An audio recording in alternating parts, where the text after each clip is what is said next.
성경 말씀 신약 성경 베드로전서 3장 1절에서 4절까지 제가 봉독해 드립니다.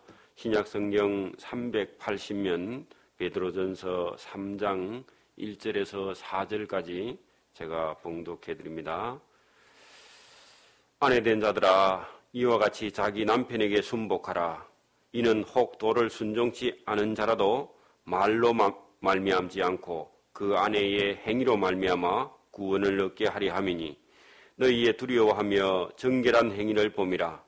너희 단장은 머리를 꾸미고 금을 차고 아름다운 옷을 입은 외모로 하지 말고 오직 마음에 숨은 사람을 온유하고 안정한 심령에 썩지 아니할 것으로 하라. 이는 하나님 앞에서 값진 것이니라. 아멘. 이 베드로 전서가 첫째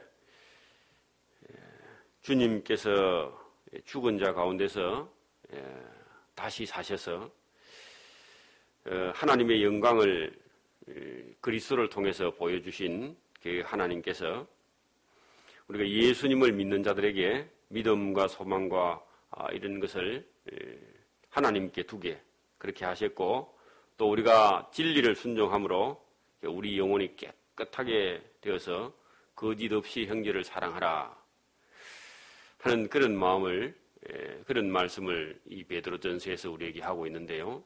2장에 이어서 그 구원을 얻은 성도들의 삶, 그래서 구원을 얻은 성도들의 삶이 도대체 어떤 삶을 살아야 하는가 하는 것을 여기 3장에도 계속 이어서 말씀을 하고 있는데요. 그 본문에 보면은 먼저 아내된 자들아 그렇게 말하고 있습니다. 그래서 여기 보면은 이와 같이 자기 남편에게 순복하라 했는데 그 남편은 믿지 않는 남편인 것 같습니다. 본문에 보면은 그 본문에 보면 이는 혹 도를 순종치 않는 자라도 할 때 남편이 불신자라는 겁니다. 아내는 믿고요. 그런데 그런 아내가 믿지 않는 남편에게도 순복하라. 성경은 그렇게 말씀하고 있습니다. 왜냐 하니까 그 말로 말미암지 않고 할 때 구원이라는 것이 어떤 때는요. 우리가 말로 전해서 믿고 순종해서 구원을 얻는 경우도 있는데 믿지 않는 남편과 믿는 아내가 함께 살 때에 그 아내가 말로만 한다고 해서 그 남편이 구원을 얻을 수 있느냐 그런 게 아니라는 겁니다. 그래서 거기 본문에 보면 아내의 말로 말미암지 않고 그 아내의 행위로 말미암아 그 남편이 구원을 얻게 하려 합니다. 그러니까 아내가 적어도 남편에게 믿지 않는 남편에게 말로만 예수 믿으세요. 그래갖고 믿어지는 것이 아니고 아내가 남편에게 순복하는 그런 행위로 말미암아 남편이 구원을 얻게 된다. 그런 얘기입니다. 이게 중요한 얘기죠. 너희의 두려워하며 정결한 행위를 봄이라. 그래서 그 믿는 아내가 믿지 않는 남편을 두려워하며 할 때 이 두려워하는 것은요. 벌벌 떠는 게 아니라 남편을 공경하며 그런 뜻입니다. 그 공경이라는 그 단어 속에도 두려워한다는 그런 의미도 들어 있습니다. 또 경외한다는 말도 같은 의미인데요. 공경하고 두려워하고 우리도 그 아버지를 공경하고 사랑하고 두려워하고 그런 자녀가 반듯한 길을 걸어가지 그 부모님을 두려워하거나 또 공경하지 않거나 그러면 그 아이가 버릇이 나빠지는 거죠. 그래서 여기 지금 너희의 남편을 두려워하며 정결한 행위 제2에 대해서도 두려워해야 되고 남편에 대해서도 두려워해야 여러분 법이 있으니까 사람이 두려워하고 두려워하니까 죄를 안 짓고 사는 거죠. 그죠? 그래서 그 행위가 남편 앞에서 죄에 대해서도 두려워하고 남편도 공경하고 또 그 아내가 정결한 행위를 남편이 봄으로 남편이 그 아내의 행위로 말미암아 구원을 얻게 하려 합니다. 오늘도 우리가 이제 그 믿는 아내와 믿지 않는 남편이 있을 때에 우리가 이제 어떤 삶을 살아야 할 것인가 이런 게 금방 보이잖아요. 또 너희 단장은 할 때 그 아내의 몸 단장은 그 보통 사람들은 뭐 머리를 자주 하고 꾸미고 또 금을 손목에도 차고 귀걸이도 하고 목걸이도 하고 뭐 그런 거 많이 한다고 하는 것이 아니죠. 금을 차고 아름다운 옷을 되게 요즘 옷이 비싸죠. 입는 외모로 하지 말라 성경은 그렇게 말합니다. 그러니까 아무리 얘기해도 안 되는 사람은 안 됩니다. 메이커 아니면 안 입는 그런 분이 많죠. 백화점 메이커 아니면 옷을 안 입는 그런 경우가 많은데 성경은 그래 하지 말라고 외모로 하지 말라고. 반대로 오직 마음에 숨은 사람을 온유하고 할 때 이 숨은 사람은 속 사람이겠죠. 자기 마음의 속에 깊은 곳에 그죠? 온유한 마음을 가져야 된다. 겉으로 막 지장하는 것보다 또 안정한 심령에 썩지 아니할 것으로 하라. 그래서 사람이 인격을 갖추는 것이 더 중요하지 머리를 꾸미고 금을 차고 아름다운 옷을 입는 외모로 하는 것이 중요하지 않다는 겁니다. 그래서 옷은 깨끗하게 빨아서 입으면 되고 그죠? 사람의 인격이 중요합니다. 여러분 옷을 막 치장을 하고 아주 못된 사람하고요. 옷은 그냥 깨끗한 옷을 잘 빨아 입고 인격이 된 사람하고 어느 사람이 편해요? 그럼 물어보는 말이죠. 한평생 산다고 그러면요. 골치 아프죠? 그러니까 그 성경은 하나님께서 오늘도 어떤 사람을 원하시느냐 우리가 성경에 보면은 온유하고 안정한 심령 대체적으로 여자들이 남자들 가면 심령의 변화가 더 심하죠. 남자도 또 여자처럼 그런 사람이 있는데 그렇지 않아야 된다. 그런 심령이 안정하다 할 때는 사람이 한번 마음을 먹으면요 끝까지 밀고 가는 사람, 견고한 그런 믿음 그런 사람을 두고 말합니다. 썩지 아니할 것으로 하라. 이는 하나님 앞에 어떤 것이 값진 것인가 생각해 보라는 겁니다. 외모로 하는 것이 값진 것인지 속 사람이 온유함으로 안정된 그런 심령이 더 값진 것인지 생각해 보라고.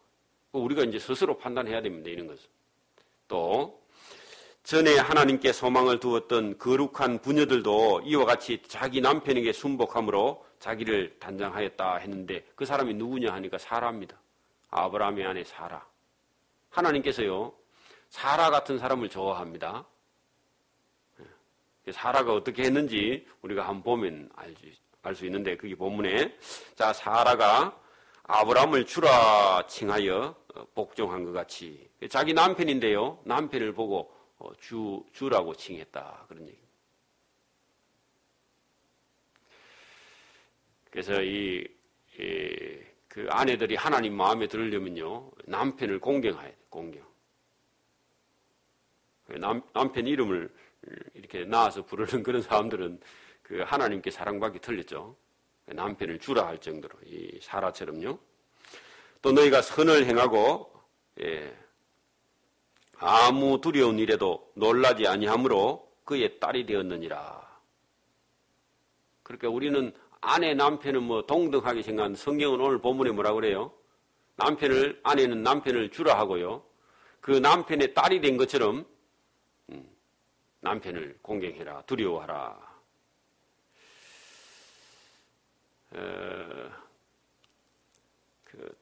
딸이나 아들에게는요, 아버지가 대단히 힘이 있어서 그죠. 아버지 뒤따라가면 두려움이 없죠. 어렸을 때 그죠. 아버지가 제일 힘이 센 줄 그렇게 어린아이들은 생각하잖아요. 그러니까 그 사라가 아브라함이 본토 친척 아비 집을 떠날 때요. 그냥 아무 생각 없이 그냥 남편이 가자 하니까 따라갔다는 겁니다. 누구처럼요? 딸처럼. 근데 이게 아내가 돼버리면은 자기 생각이 있어서 남편이 가자 해도 절대로 잘 안 가요. 고집을 부리고. 그래서 남편이 이 먼 곳에 이렇게 발령이 나면요, 아내가 끝까지 안 따라가고 친정 옆에 그게 살겠다고 그렇게 나오면요, 그건 딸이 안 돼요. 철 없는 아내처럼 그냥 남편을 따라가는 이 사라 같은 사람이 하나님께 복을 얻었다. 그런 얘기겠죠.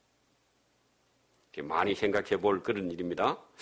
자, 여기 7절에 보면 1절에는 아내 된 자들아 그렇게 했죠. 7절에는 남편 된 자들아 이와 같이 지식을 따라 너희 아내와 동거하고 그 아내는 더 연약한 그릇이요 또 생명의 은혜를 유업으로 함께 받을 자로 알아 아내를 기히 여기라.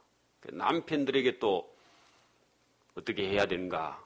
남편들이 또 잘 몰라가지고 그 아내 마음을 또 평생 동안 힘들게 하고 그 아내를 이해 못해가지고 괴롭게 하고 아내가 맨날 울고 그러면요. 그 남편은 하나님 사랑받기 또 틀렸죠. 그래서 아내나 남편이 반드시 아내는 남편에게, 남편은 아내에게 그 남편 된 의무를 다해야 돼요. 주례할 때마다 예 하고 크게 대답하더니 절대로 안 해요. 그러면 안 되겠죠. 특히 우리 그리스도를 믿는 그런 사람들은요, 이 성경의 말씀대로 순종해야 돼요. 순종 못 하면요, 순종 안 하면 자기가 못하는 줄도 알아야 돼. 근데 그 못하는 줄도 모르면서 순종도 하나님 말씀도 순종 안 하면 대책이 없죠. 그러면 하나님 앞에 매 맞는 길밖에 없을 건데 오늘 본문에 보면요, 한번 봅니다. 자기 남편 된 자들은 이 성경의 지식을 따라서 너희 아내와 동거하고 할 때요, 항상 아내와 같은 생활을 하라. 그런 얘기겠죠. 그 아내는 더 연약한 그릇이다 할 때 남자보다 여자가요, 뭐 육체적으로도 훨씬 더 약합니다. 그래서 아내에게 힘든 그런 일을 시키지 말라는 겁니다. 또 본문에 보면은 생명의 은혜를 유업으로 함께 받을 자로 알아 기히 여겨라. 그래서 때로는 부부가 같이 하나님께 은혜의 상을, 그러니까 남편이 뭐 좋은 일, 선한 일 하려고 하면요, 아내가 뜯어말리면 안 됩니다. 그러면 하나님 앞에 상 못 받겠죠. 그래서 남편이 어떤 선한 일을 하려고 하면요, 도와야 돼. 그래야 남편이 상 받을 때 같이 자기도 상 받. 그 부부가 때로는 하나님 앞에 개개인이지만은, 근데 이 아내가 독해가지고 남편이 아무리 선한 일을 하려 해도 자꾸 막으면요, 그 아내는 상 받기 틀렸어요. 남편이 상 받을 때 아내도 같이 상 받는 겁니다. 그 지금도 그렇잖아요. 대통령 선거는 그 남편 한 사람만 했는데, 나중에 선거해가고 청와대에 대통령으로 들어갈 때는요, 부부 같이 들어가고 가족도 같이 들어가잖아요. 그 상을 같이 받는 거, 천국에 가는 거 가서 상 받는 것도 뭐, 남편이 잘하면 아내도 같이 상을 받을 것이고, 영부인이 될 것이고, 그죠? 남편이 잘못하면요, 아내는 영부인도 그런 거 없어요. 그러니까 아내가 남편을 잘 도와야 돼. 여기 천국에 대한 상도, 또 생명의 은혜를 유업으로 함께 받을 자다. 상이면 상을 받을 것이고, 그죠? 벌이면 벌을 같이 받게 돼. 그러니까 아내의 역할이 중요해요. 어떤 남편은요, 남편은 되게 똑똑한데 아내가 악해가지고 남편 바보로 만드는 그런 일도 많고요. 남편을 영 망치는 경우도 있습니다. 아내의 역할이 대단히 중요합니다. 남편 혼자만 절대로 안 돼. 왜 24시간 뭐 하루 종일 같이 옆에 있는데 그 못된 아내가 자꾸 남편을 끌으면 남편이 이상한 사람 됩니다. 그리고 가정교육이 잘 된 그런 아내는요, 남편을 아주 그 평강공주가 그 온다를 그 아주 그냥 잘 해가지고, 그죠? 유명한 그런 얘기도 있잖아요. 얘기뿐이 아니라 실제로 그런 일이 얼마든지 있습니다. 그 시댁에 가서 남편 흉보면요, 남편 다 망치는 겁니다. 친정에 가서 또 남편 흉보면요, 남편도 망치고 자기 자신도 비참해져요. 근데 여자분들이 잘 모르고 항상 친정에 가서 남편 흉을 보면 자기 얼굴에 침을 뱉는 것 똑같습니다. 만약에 남편도 시댁에 가서 자기 아내 흉 보면 어떻게 되죠? 아, 너는 축구하고 살고 있구나. 그렇게 사람들이 다 그렇게 얘기할 겁니다. 가서 어떻게 하라고요? 반대로. 남편은 시댁에 가서요, 아내 칭찬을 계속 하는 거라. 또 아내는 친정에 가서 남편 칭찬을 많이 하면요, 남편이 친정에서 대우받겠죠. 물론 칭찬받을 일을 많이 해야 됩니다. 그래서 뭐 못해도요, 못해도 칭찬하면 잘합니다. 남자들은 칭찬하면 잘해요. 그래서 그런 걸 잘 모르면 자꾸 헐뜯으면요, 자기 인생이 다 망가지는 겁니다. 왜냐하니까 부부가 오늘 보면 하나님의 유업을 함께 받는 거지 따로따로 잘 받는 게 아니다. 성경은 그렇게 말합니다. 또 이는 7절 중간입니다. 끝에 너희 기도가 막히지 아니하게 하려 함이니라. 그래서 부부가 서로 뭐 싸우거나 다투게 되면은 기도가 막혀서 하나님께 기도할 수 없다. 부부 싸움 해도 기도가 못 하는데 뭐 남하고 싸움하면 기도를 어떻게 하겠어요, 그죠? 예. 이게 그렇게 해서는 안 된다 그런 얘기죠. 마지막으로 말하노니 너희가 다 마음을 같이하여 체휼하며 할 때요, 모든 사람을 도와줄 그런 마음, 아니면 동정심 이런 게 있으면 형제를 사랑하며 불쌍히 여기며 겸손하며 악을 악으로 욕을 욕으로 갚지 말고 도리어 복을 빌라. 그래서 항상 다른 사람을 우리보다 더 어려운 사람으로 여기면서 우리가 도울 준비를 마음에 하고 있으면, 이를 위하여 너희가 부르심을 입었으니, 그래서 그런 마음을 우리로 가지도록 우리가 부름을 받은 것이라는 겁니다. 그래서 많은 사람들을 자꾸 이렇게 만나보면요, 아무리 뭐 유명하거나 아무리 부자거나 해도요, 그 사람도 남에게 동정받고 싶고 또 사랑받고 싶고 인정받고 싶다 그런 얘기입니다. 그래서 우리 그리스도인들은 누구를 만나든지 간에 그 사람을 도와줄 마음을 갖고 있으면요, 그런 마음을 하나님께서 우리에게 주셔서 그런 일을 하기 위해서 우리를 부르셨다는 겁니다. 우리에게 구원을 또 베푸셨다는 것이죠. 한 예로 제가 들어볼게요. 그 어떤 지방에 제법 그 경제적인 여유가 있어서 이런 지방자치단체장으로 출마를 해서요, 성공을 했어요. 성공을 했는데 뭐 가진 것도 있고 명예도 있고 하니까 사람들이 자기 집에 올 때는요, 다 얻어먹으러 오더래, 사람들이. 근데 어떤 한 분이요, 뭘 사가고 갔더니 그 사람이 참 감사하고 좋아하더랍니다. 그 무슨 얘기예요? 그러니까 아무리 사람이 재산이 있고 명예가 있고 다 있어도요, 자기 집에 얻어먹으러 오는 사람 많은데 뭘 사갖고 오는 사람은 나중에 없더랍니다. 그래, 외롭더래요. 그런데 어떤 한 분이 뭘 사갖고 들고 오면서 얘기를 하니까요, 내보다 더 어려운데 저 사람이 어떻게 자기 집에 올 때 빈손으로 안 오고 뭘 들고 왔는데 했대. 그게 되게 감사하더라는 귀하게 얘기지고요. 그게 무슨 얘기예요? 경제적으로 여유가 있어도요, 사람이 성공을 해도 그 어떤 사람 마음속에 또 비어있는 부분이 있어서 오늘 성경의 본문에처럼 어떻게 해요? 우리가 다른 사람을 우리가 체휼하며 형제를 사랑하며, 그죠? 또 서로 불쌍히 여기며 또 서로 겸손할 때 사랑을 받게 되고, 또 그런 사람이 인정받는, 또 그런 사람을 그런 걸 하기 위해서 우리가 하나님 앞에 부르심을 받았다. 그런 얘기. 그래서 여러분, 세상에 뭐 좀 이렇게 많이 성공한 세상에 유명한 사람들이요, 가지고 있는 자기 어떤 부를 가지고 해보고 싶은 일이 있는데 열심히 하려고 하는 사람, 다른 사람을 사랑하는 사람, 또 뭐 여기 남의 어려움을 동정할 수 있는 이런 사람들에게요, 기부를 해서 자기 돈을 맡기고 자기는 세상을 떠나는 사람들이 많이 있습니다. 우리나라 사람 말고 세계의 이 거부들이 그런 경우가 있는데요. 하나님은 그 세상에 있는 그런 큰 부자보다 여러 수만 배 더 큰 분 아닙니까? 그죠?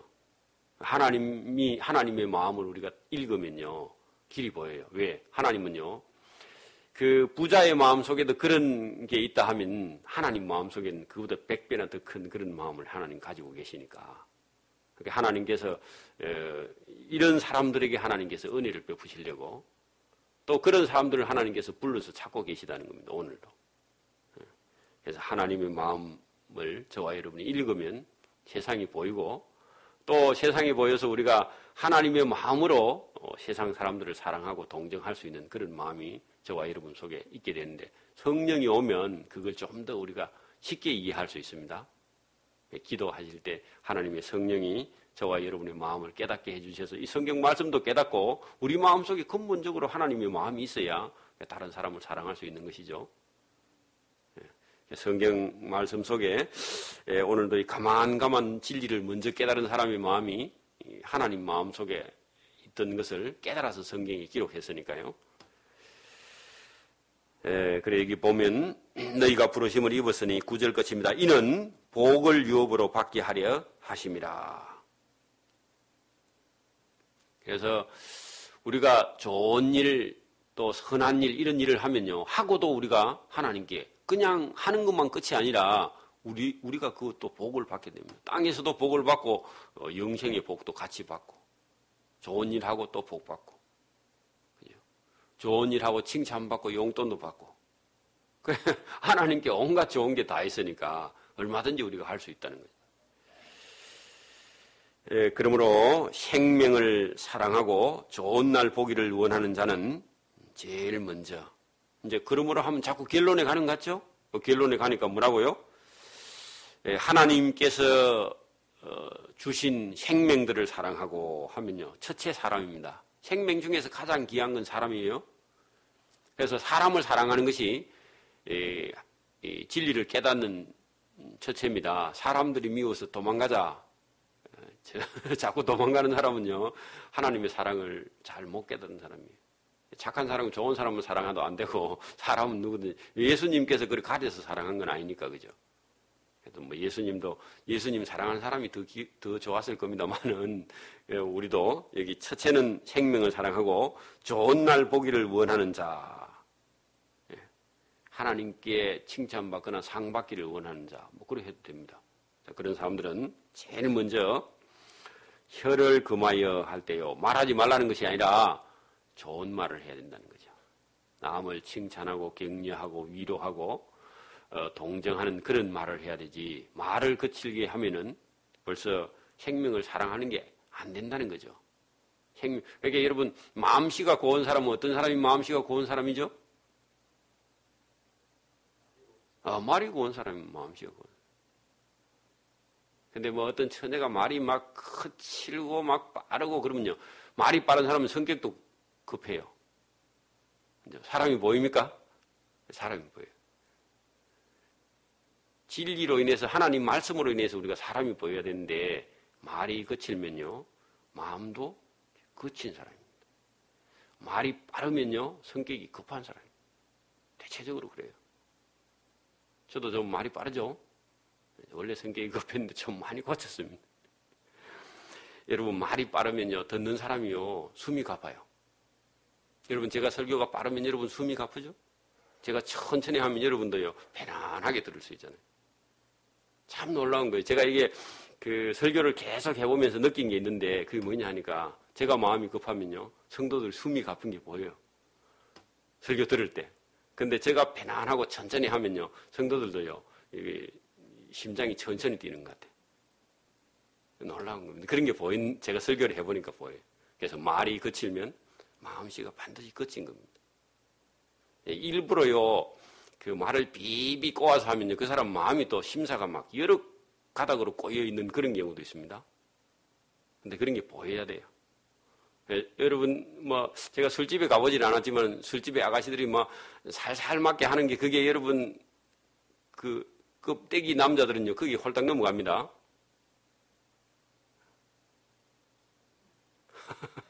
그 인생 다 버리는 거예요. 그죠?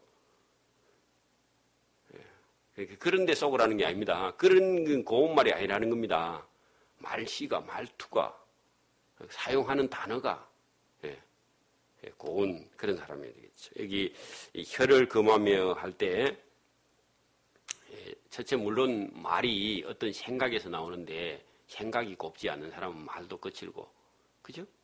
헤어할 때는 이거는 뭐 이제 그냥 나타나는 걸로 우리가 표현을 해서 그런데 생각이나 생각이 말로 그죠? 그 마음에 악한 말을 그치며 그 입술로 계율을 말하지 아니하고 남을 헐뜯는 또 아니면 남을 어렵게 만드는 그런 말, 뭐 사기성이 있다든지 이런 말을 하지 말라고. 다른 사람을 속이며 이런 말을 하지 말고 악에서 떠나 선을 행하고 화평을 구하여 이 화평을 쫓으라는 겁니다. 그래서 이런 건 어릴 때부터 부단하게 훈련이 되지 않으면요 하루아침에 되는 건 아닙니다. 여러분 철이요, 철이 어느 날 하루아침에 남자나 여자가 철이 드는 게 아닙니다. 보고 들은 게 있어야 철이 들지 그냥은 철이 안 들어요. 그래서 이게 사람이 한 30살쯤 되면 혼자서 이제 살아가야 되는데 그 30살쯤 될 때 벌써 또 1년만 지나면 애가요 지 마음대로 하려고 그러거든. 그러면 29년 동안 굳어있는 그 아이가 30살 돼 가지고 철이 들어가고 잘 살아간다. 그런 일은 잘 없습니다. 그런 일은 없고요. 그 어릴 때부터 그냥 엄마 젖 먹을 때부터 시작해갖고 30살까지가 그 아이가 앞으로 30살부터 60년, 70년 살아가는 그 삶이 그 어릴 때 태어나서부터 시작해갖고 30살까지가 인격이라는 게 거의 완성되면요. 그 다음부터는요, 이제 그 인격이 형성되지 않고 그동안 형성된 대로 그 다음 그대로 갚아버리는 겁니다. 평생을. 중요한 얘기.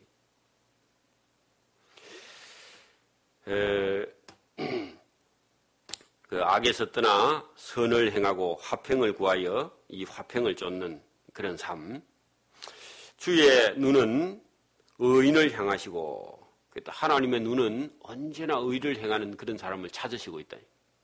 또 하나님의 귀는 그런 의인의 강구를 귀 기울이시되 주의 낯은 악행하는 자를 향하여 또 향해 있는데 그것은 악행하는 자를 심판하려고 하나님께서 재고 있다는 겁니다. 선이 어느 정도 참면 하나님께서 상을 주시죠. 복을 주시고 생명을 주시고요. 좋은 날을 주시고. 그런데 반대로요. 하나님은 의인이 기도하는 걸 또 하나님께서 기뻐하시고 들으시려고 한단 말입니다. 그 의인의 기도라는 게 막 새벽기도 이런 것도 되고 평상시 말이 기도입니다. 그래서 위에 있는 앞에 있던 거죠. 그 혀를 금하고 악한 말을 그치며 할 때에 우리가 어떤 사람을 동정하고 위로하고 격려하는 그 말 자체가 그 사람의 기도입니다. 사실은요. 그게 밖에 동네에 가서는 동네 사람들하고 다 싸우고 교회에 와서는 열심히 기도하면 그게 잘하는 거냐? 이 천만의 말씀. 동네 사람들에게도 선한 말을 하고 위로하는 말을 하고 격려하는 말을 하고요. 교회에 와서 기도할 때 하나님께서 그 사람의 기도를 들어주신다는 거예요. 이중적인 그런 삶이 아니라는 겁니다. 이게 쉽지는 않습니다. 쉽지는 않는데 우리가 우리 자신을요 부단히 하나님께 기도하고 본인의 이 은행을 늘 꽂히려고 노력해야 돼요. 저도 뭐 예수님을 30살 때 제가 예수님을 처음 믿었는데 그 30년 동안 살아온 걸요 고치려고 저 자신이 엄청나게 많이 노력했습니다. 그 노력 안 하면 안 고쳐져요. 그냥 세월에 간다고 고쳐지느냐? 절대로 안 고쳐져요. 본인이 참고 인내하고 노력하고요. 좋은 걸 자꾸만 본받으려고 노력하고 좋은 걸 찾고요. 구하고 읽고 듣고 깨닫고 행하고 말씨 하나만이라도 고쳐야 됩니다. 제가 전에도 그랬지만 전화 끊을 때요. 저쪽에서 내한테 뭘 물어보러 왔는데도 내가 전화 끊을 때는 항상 감사합니다 하고 끊거든요. 그래서 상대편이 듣게 뭐가 가면 돈 빌려주라 하는데도 제가 끝에 끊을 때는 감사합니다 그러거든요. 예를 들어서 그런 거 하나라도 고치는데 어려웠습니다. 이 경상도 사람들은 전화 받는 게요 썩내는 거라. 그냥 자기 혼자 살아온 사람들은요 전화 받는 투가 싸우는 투라니까. 옆에 사람이 들으면 싸우는갑다. 옆에 사람 저 전라도 사람들이 들으면요 싸우는갑다.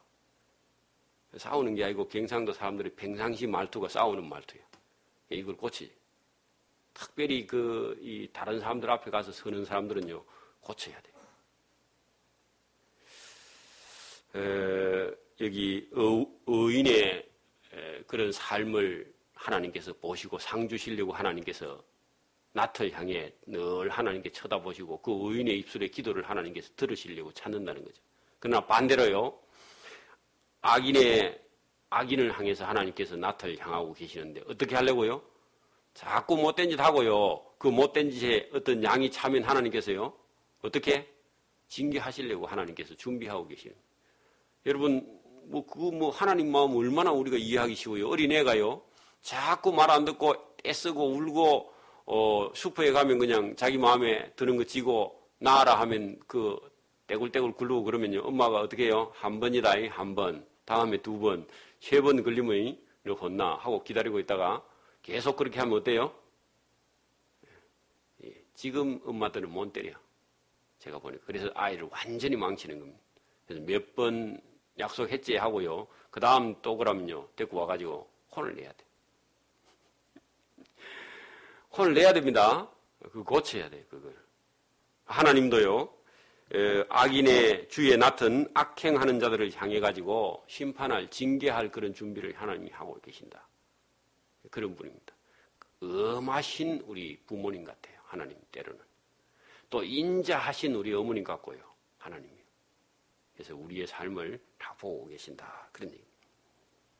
또 너희가 열심으로 선을 행하며 누가 너희를 헤아리요. 그래서 열심으로 선을 행하면요, 네로 황제도 자기가 그 통치하고 있을 동안에 선을 행하는 사람을 잘 해야 하지 않는다는 겁니다. 왜? 다른 사람이 볼 때는 선정을 베푸는 것처럼 해야 되기 때문에. 또 실제로 또 그렇게 하려고 노력을 하는데 사람이 본성이 약하면 그게 잘 안 되거든요. 악해가지고 못된 짓 하는 사람은 그건 잘 없어요.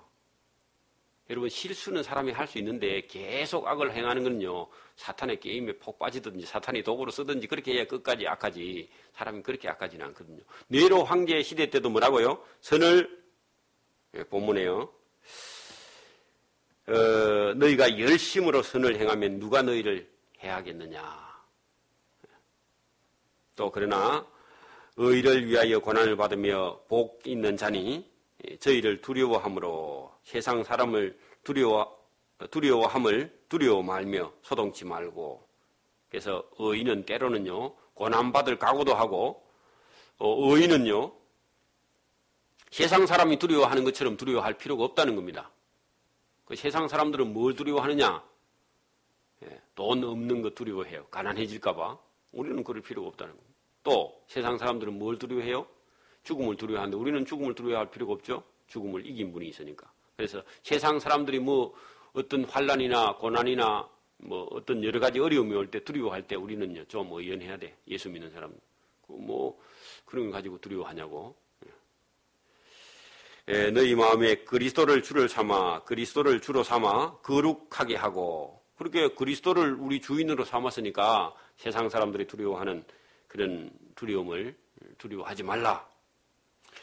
너희 속에 있는 소망에 관한 이유를 묻는 자에게 대답할 것이 항상 예비하되 온유와 하나님을 두려워함으로 해야 된다. 그래, 세상 사람들이 뭐 어려운 일이 있으면 막 발짝발짝 뛸 때 우리는 어떻게 하라고요? 두려워하지 않으면 어떤 사람이 묻기를 왜 두려워하지 않냐고 물으면 어떻게 하라고요? 우리는 천국에 소망이 있다. 그렇게 말하면 되겠죠. 우리는 하나님께 소망이. 선한 양심을 가지라. 이는 그리스도 안에서 너희의 선행을 욕하는 자들로 그 비방하는 일에 부끄러움을 당하게 하려 함이라. 그래서 우리가 선을 행하고 우리를 욕하는 사람에게 끝까지 참으면 그 비방하는 사람이 나중에 자기가 부끄러워서 욕하다가 아이고 저 선한 사람 욕했다가 내가 또 도로 죄짓는 거 아닌가, 그런 생각이 들 때까지 참으라는 겁니다. 선을 행함으로 고난을 받는 것이 하나님의 뜻일진데 악을 행함으로 고난받는 것보다 낫다. 그래서 우리가 선을 행함으로 고난받을 각오를 하고요, 그 악한 사람들하고 맞붙어 절대로 싸우면 안 된다는 겁니다. 그럼 우리도 악한 사람이 되어버리는 거죠. 그리스도께서 한 번 죄를 위하여 죽으사 의인으로서 불의한 자를 대신하셨으니 이는 우리를 하나님 앞으로 인도하려 하심이라. 육체로는 죽임을 당하시고 영으로는 살리심을 예수님께서 받으셨다. 그리고 그 뒤에 있는 말씀이 오해가 될 수 있는 말씀인데 중요한 말씀입니다. 잘 들으세요. 본문의 19절, 저가 예수님이 또한 영으로서 옥에 있는 자들에게 전파하시니라. 뭘요? 그러면 이거 곤란한 겁니다. 이거를 지옥에 간 자들에게 또 한 번 복음이 전파되었다. 뭐 그렇게 받아들이면 큰일 납니다. 그런 게 아니고 하나님의 아들 예수 그리스도가 그죠?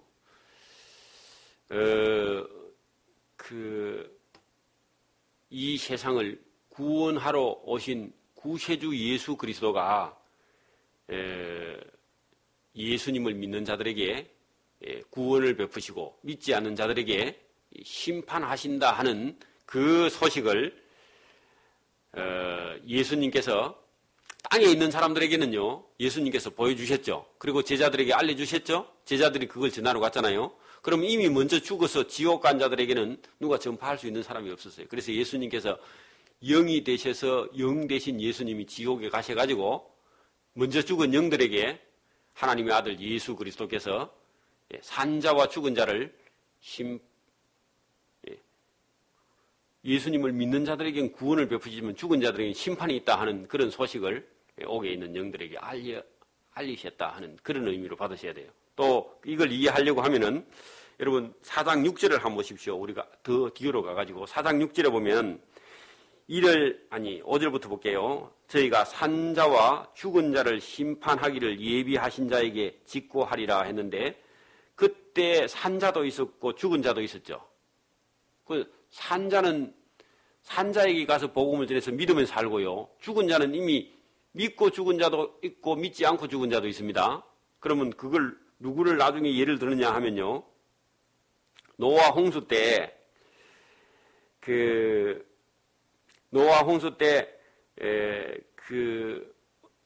아브라함의 가족 노아의 가족만 믿고 순종해서 그죠?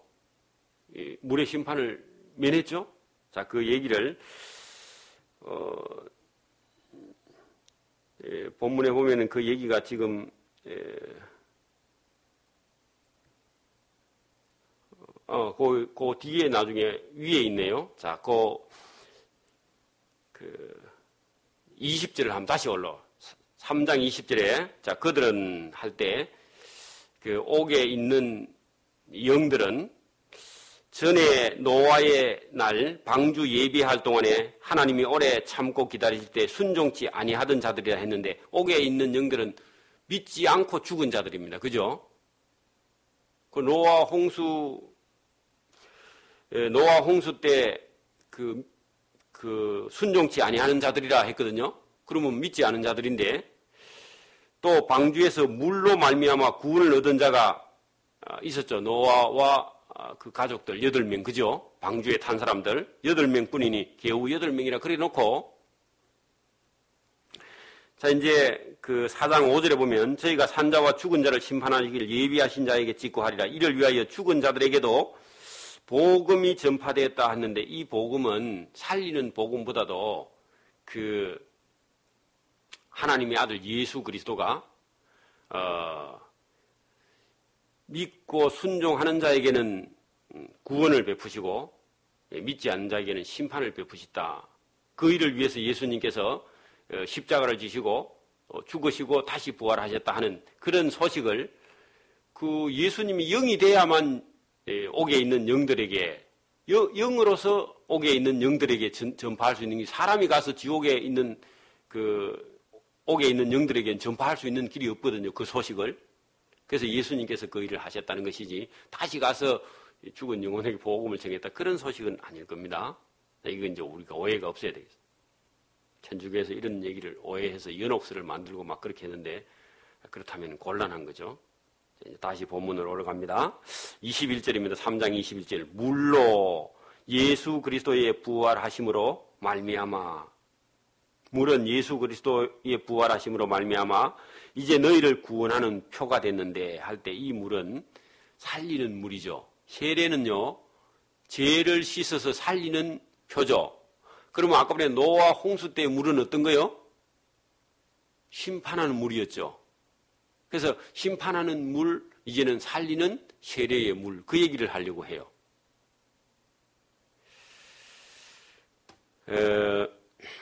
편이 곧 세례라. 육체에 더러운 것을 제하여 버림이 아니요 오직 선한 양심이 하나님을 향하여 찾아가게, 그렇게 죄를 씻어버리고 양심으로 하나님을 찾게 하는 것이 세례다. 뭐 그런 얘기죠.